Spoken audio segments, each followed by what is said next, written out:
দক্ষিণ কেরানীগঞ্জ থানা শাখার উদ্যোগে আয়োজিত আজকের নবগত সদস্য সম্মেলন উপস্থিত আজকের সম্মেলনের সম্মানিত সভাপতি উপস্থিত আছেন আজকের সম্মেলনের সম্মানিত প্রধান বক্তা মোহাম্মদ সাইফুল ইসলাম ভাই,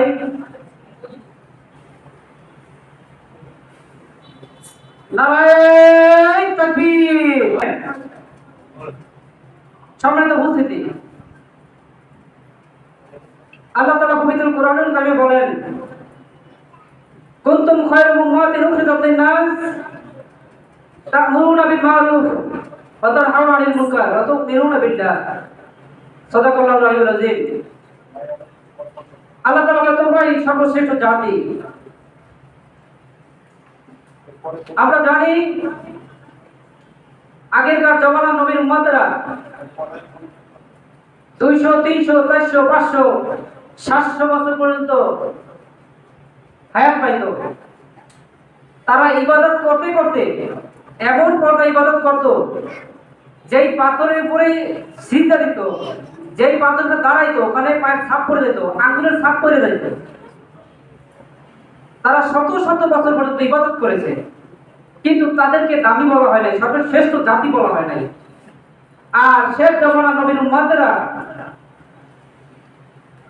60-70 বছর, সর্বোচ্চ 100 বছর পর্যন্ত হায়াত পাওয়ার লোক এখন খুঁজে পাওয়া যাবে না, কিন্তু আমাদেরকে সর্বশ্রেষ্ঠ জাতি বলা হয়েছে। কেন বলা হয়েছে?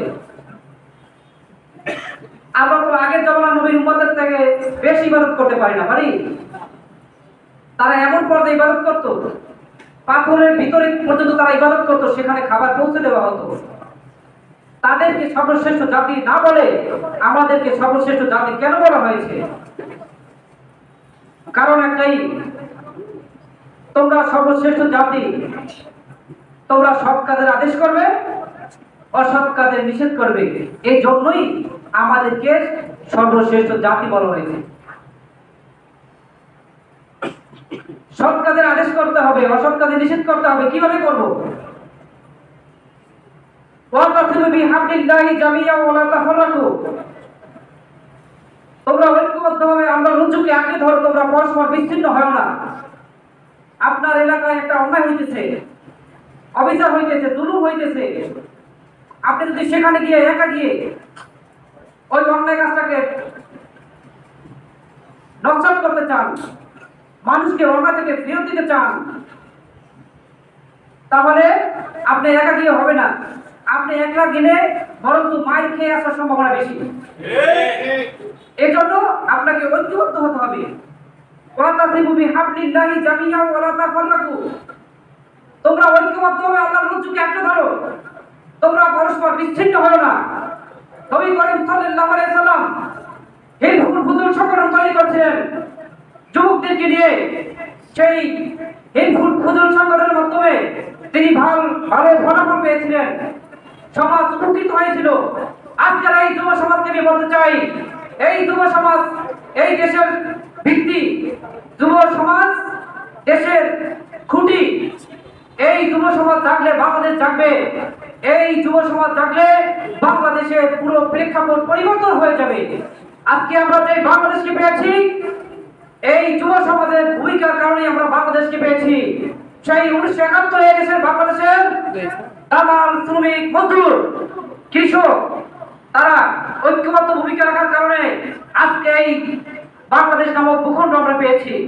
আমি আবার আহ্বান করবো, আসুন ইসলামী আন্দোলন বাংলাদেশের আমির বীর সাহেবুদ্দিন চরমনাই 28 জুলাই 2016 সালে ইসলামী যুব আন্দোলন বাংলাদেশ নামে একটি সংগঠন তৈরি করেছেন। এই যুবক সমাজদেরকে তাদের মান উন্নয়ন করার জন্য, তাদের চরিত্রকে পরিবর্তন করার জন্য, যেই সমস্ত যুবকরা অস্ত্রের ঝঞ্ঝানি নিয়ে সমাজে চলাচল করত, যেই সমস্ত যুবকরা দর্শন করে সেঞ্চুরি পালন করত, যারা সমাজের জুলুম, অন্যায়, অবিচার প্রতিষ্ঠিত করত, এই সমস্ত জুলুমদেরকে, এই সমস্ত যুবকদেরকে সোনার মানুষে পরিবর্তন করার জন্য, সোনার মানুষে প্রতিষ্ঠা করার জন্য, সোনার রূপ দেওয়ার জন্য, এই ঘুরে যাওয়া সমাজকে পরিবর্তনের জন্য এই যুবকদের জন্য একটি যুব সংগঠন তৈরি করেছেন। তার নাম হইল ইসলামী যুব আন্দোলন বাংলাদেশ। আমি আহ্বান করবো এই যুবক ভাইরা, আসুন আপনারা জাগ্রত হন, দেশকে বাঁচান, দেশের মানুষকে বাঁচান, আমাদের মা বোনের ইজ্জত আপনাকে রক্ষা করেন। আল্লাহ তাআলা আমাদেরকে কবুল করুন, ইসলামী যুগান্তর বাংলাদেশের সৈনিক হিসেবে কবুল করুন, ইসলামী সৈন্য হিসেবে কবুল করুন। আসসালামু আলাইকুম ওয়া রাহমাতুল্লাহ।